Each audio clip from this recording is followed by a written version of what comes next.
My father was the head of education, PhD, all that stuff. I go home and ask him, said, why don't we learn about money in school?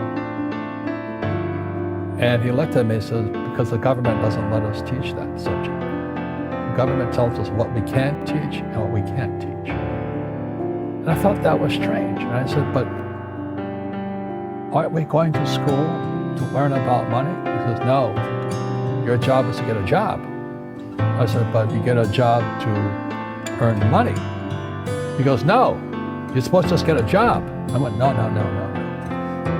Isn't the purpose of a job to earn money? He goes, you're correct.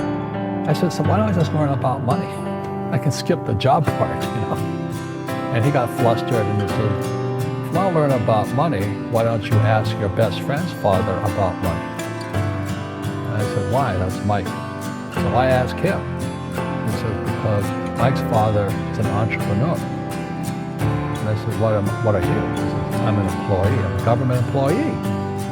I went, oh, what's the difference? This is the difference is an entrepreneur must know about money, or they're no longer entrepreneurs. And it says an employee doesn't have to know anything about money. The government will take care of them, the company will take care of them. So I'm all confused.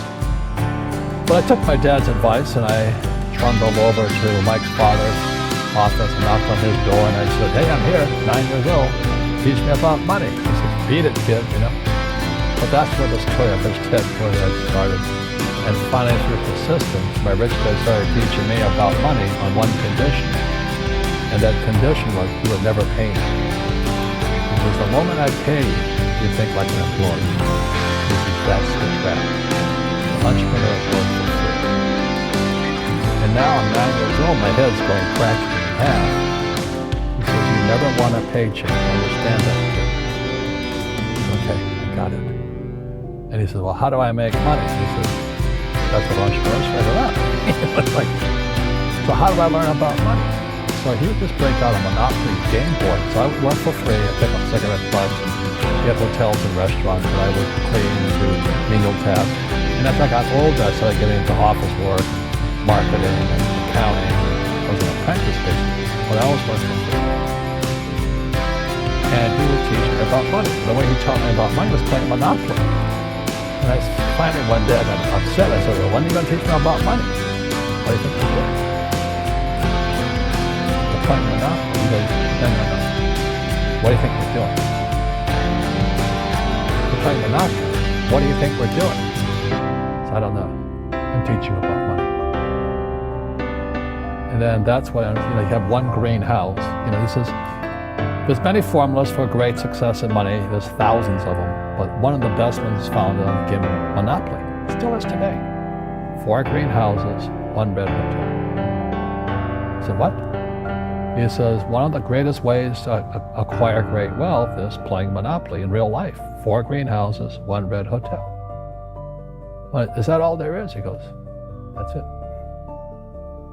And he says, what do you think I'm doing? And I went, I don't know.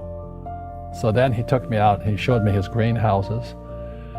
And 10 years later, when I was 19, I was now in school in New York, and I come back to Hawaii, and Rich Dad had bought the biggest piece of land smack dab in the middle of Waikiki Beach.